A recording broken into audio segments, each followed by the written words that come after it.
My office needed to make a video that is based on a video that it did in 2009. It's for the same program that was stopped for a few years, but is being brought back again now. It's basically the same thing, using the same principles and procedures and targeting the same market, just under a different name. So basically, it's just a rebrand.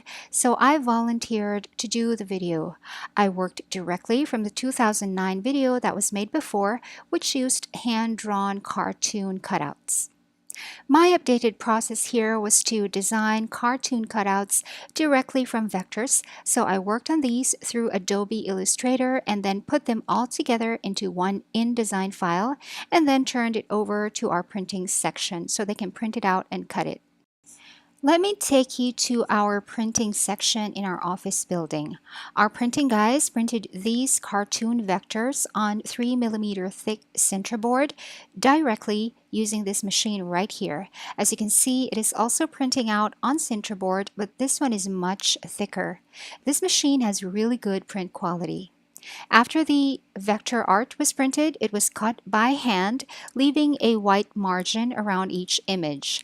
Lawrence is one of our hardworking printing guys who cut all of these cartoons by hand using a box cutter and a cutting mat, and also a pair of scissors. It took him a couple of days because he had so many other things to do and there was a lot of vectors to cut out, but he got the job done.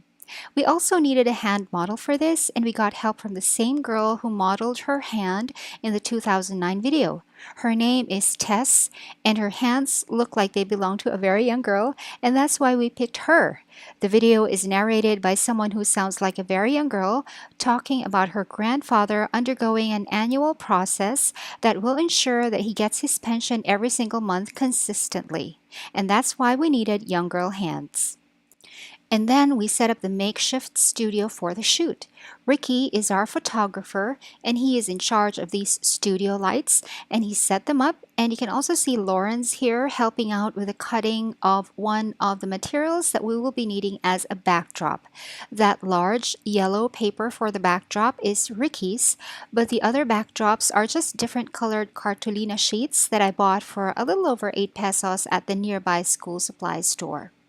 For this video, I just used my own iPhone 7, but I am using this tripod that is owned by my office. It has a boom arm, which I extended in an angle that was completely parallel to our filming surface, which was just a table, and I just attached this phone holder that came from my selfie stick.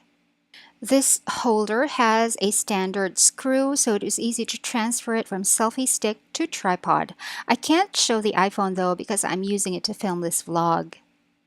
So the plan was to use a different colored backdrop for each frame in the video, and here you can see the lavender colored one.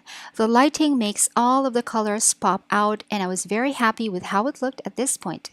And another reason for my using different colored backdrops for each frame is that the iPhone camera's brightness isn't consistent.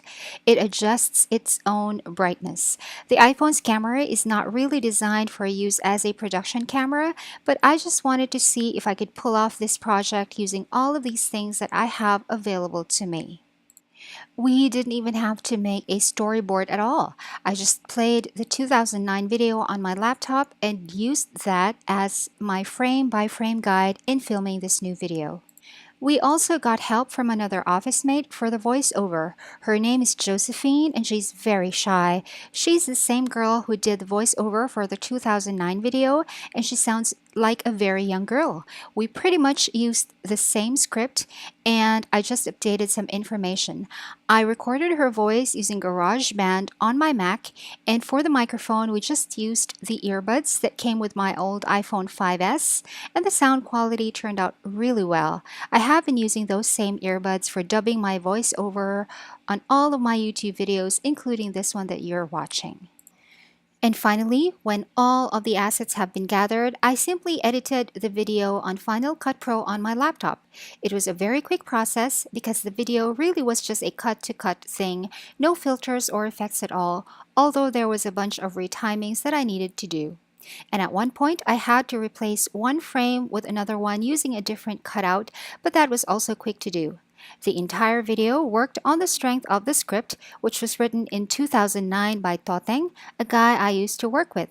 I just used an angle this time, which was mentioned in the beginning and end of the updated script, and I called this video Promise, but for the most part, this one used the 2009 script by Toteng. All in all, I really enjoyed working on this little project. It is not part of my job description, but I had a lot of fun and I was able to help out with the workload. The props were cheap and easy to do, and it saved my office time and money, and everyone seemed to like the video, including our Vice President for Communications, who wanted this video done from the 2009 material, and she also gave me permission to do this vlog about the making of the video. I think the people who helped me out here did a really good job, including my little iPhone 7. To look at the final video, check out the link below. Bye!